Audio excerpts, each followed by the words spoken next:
જય મુરલીધર, હું આમાભાઈ આહિર. મારા આજના વિડીયોમાં આપનું સ્વાગત છે. મારા સત્ય ઘટના આધારિત વિડીયો જોવા માટે આપ હામાભાઈ આહિર ઓફિશિયલ નામની ચેનલની વિઝિટ કરશો. આજે વાત કરવી છે મારે ખજૂરને લાલાભાઈના મેટરની. લાલાભાઈની થારમાં જે રાત્રિ દરમિયાન તોડફોડ કરવામાં આવી હતી. સીસીટીવીમાં 3 ગાડી દેખાય છે. એના પહેલાં ખજૂરે ધમકી આપી હતી. ખજૂર કહેતા નીતિન જાની એણે ધમકી આપી હતી. એ રેકોર્ડિંગ આપણે સાંભળ્યું. એના પછી લાલાભાઈએ જે પણ રેકોર્ડિંગ પ્રકાશિત કર્યા એ તો આખા ગુજરાતે સાંભળ્યા. એ રેકોર્ડિંગમાં ઘણા બધા રેકોર્ડિંગમાં ખજૂર અભદ્ર ભાષા બોલતો સંભળાય છે. એ રેકોર્ડિંગ એ તો ખજૂરના વ્યક્તિત્વ ઉપરથી પડદો ઉચકી લીધો. મારે આ વિડીયોના માધ્યમથી કહેવાનું છે, ખજૂર, કીર્તિ પટેલ હારે તારે ઝઘડો હતો ત્યારે કોઈ પાસે ઊભું રહ્યું નહોતું. તું યાદ કર એ સ્થિતિ. તું જે થાળીમાં તે ખાધું એ થાળીમાં જ તું થૂક્યો. લાલાભાઈ તારી પડખે ઊભા રહેતા. એ લાલાભાઈની કારમાં જ કે લાલાભાઈની થારમાં જ તે તોડફોડ કરાવી. તું આવા હુમલાઓ કરાવીને શું સાબિત કરવા માગે છે? હું આ વિડીયોના માધ્યમથી કહું છું કે તારું નામ ખજૂર નહીં, નીતિન જાની ઉર્ફે ખહૂર એ તને લાગુ પડે. ખજૂરનું નામ લઈને મીઠા ફળને બદનામ તું ના કર. ખજૂરનું તો આપણે નામ લઈએ તો આપણા મોઢામાં મીઠપ આવી જાય, આપણા મોઢું મીઠું થઈ જાય ખજૂરનું નામ લેતા. તારું નામ રિયલમાં ખહૂર હોવું જોઈએ. આવા હુમલા કરાવીને કે આવી બધી ગાળો બોલીને તું શું સાબિત કરવા માગે છે? ઘણા લોકોને તે ગાળો દીધી છે, એ પણ તારે રેકોર્ડિંગ બજારમાં ફરે છે.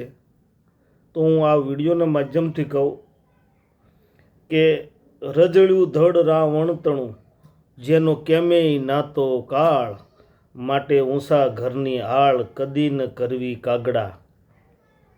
હા,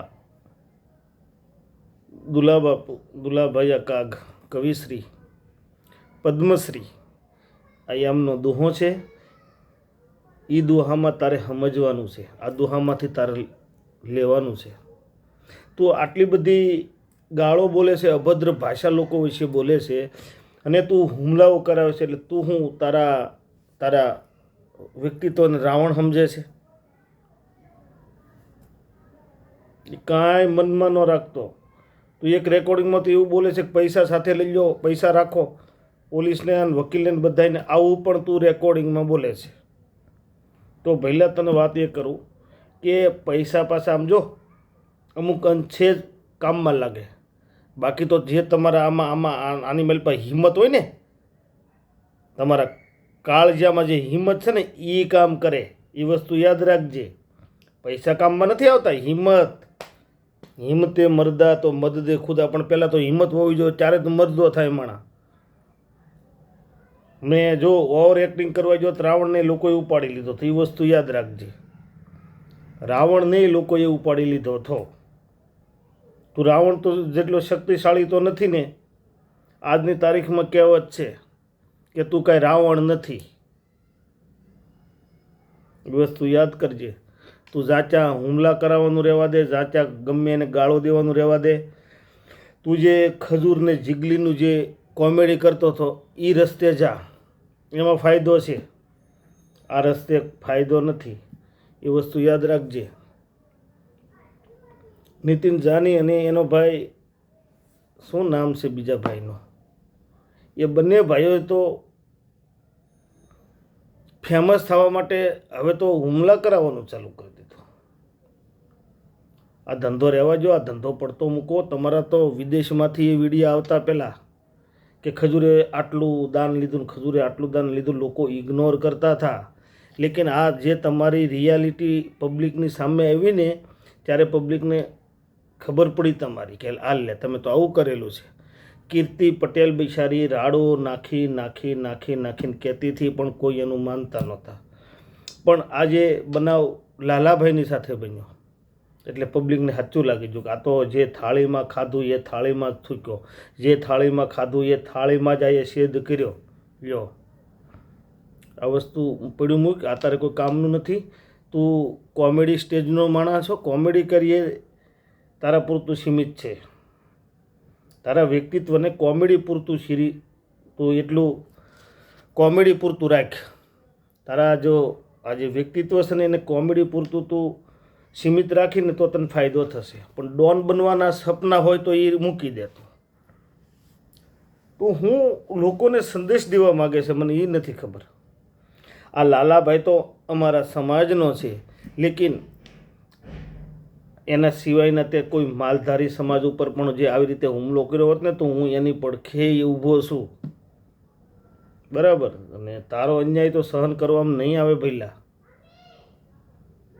આટલા તારા વિડીયો ઉતરે છે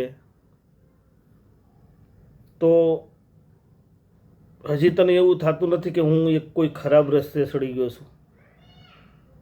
તે અલગ અલગ લોકોને ગાળો દીધી છે વિડીયામાં, એ રેકોર્ડિંગ એ ફરે છે. બધું પડતું મૂક ભઈલા. અને તો એવો તો કોઈ દાદા નથી થઈ જો તે લાલાને ધમકી આપી રેકોર્ડિંગ અમે સાંભળ્યું.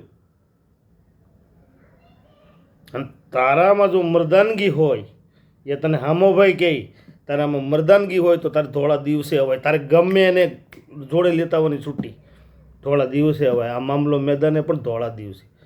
રાતે અંધારામાં ચોરની જેમ આવું ને ચોરની જેમ વયું જવું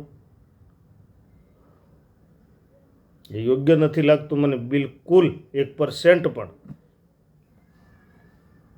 આ રહેવા દે ધંધો ને જે કામ કરતો એ કામ કરે. અને ફરી એક વખત કહું છું, તારું નામ જે તું નીતિન જાની ઉર્ફે ખજૂર કહેશો એ તને ભળતો શબ્દ તો ખહૂર છે. અને હવે જે તે ધંધો ઉપાડ્યો છે તેલ વેચવાનો, મસાલા વેચવાનો, એ ધંધો કરે. આ બધું તું પડતું મૂક. આ રસ્તો બહુ કઠિન છે એ વસ્તુ યાદ રાખજે. પૈસા થવાથી કોઈ ડોન નથી થઈ જતો. અને એ તો તારા મનમાં ભરમ છે કે મારી પાસે પૈસા થઈ ગયા તો હું ડોન થઈ ગયો, એ તારો ભરમ છે. ના ના ના ના, અંતે તો ખુદમાં જે તાકાત એ જ કામ આવે. બીજાની ઉછીની લીધેલી તાકાત, બીજા ભાડે રાખેલા માણસો એ બધા સાથે રહે તો એની તાકાતે કોઈ કામ નથી લાગતી. એ તો બિચારા 2 ટકનું ભોજન માટે તારી વાહ રખડે, તારા રૂપિયા વાપરવા માટે તારી પાછળ રખડે છે. તું કે એમ કરે છે, જા કે જ્યાં હુમલા કરે છે. સમજો? માત્ર ભોજન માટે, એન્જોય કરવા માટે, ફરવા હરવા માટે તારી સાથે રહે છે. ફરવા હરવા માટે તું કેમ કરે છે એ વસ્તુ યાદ રાખજે. પડ્યો મૂકી દે. ધંધો આ કોઈ કામનું નથી ભાઈ તારા માટે. તો તું જે જીગલી ખજૂરનું કોમેડી કરે એ કર. ઓકે, જય શ્રી કૃષ્ણ, જય મુરલીધર.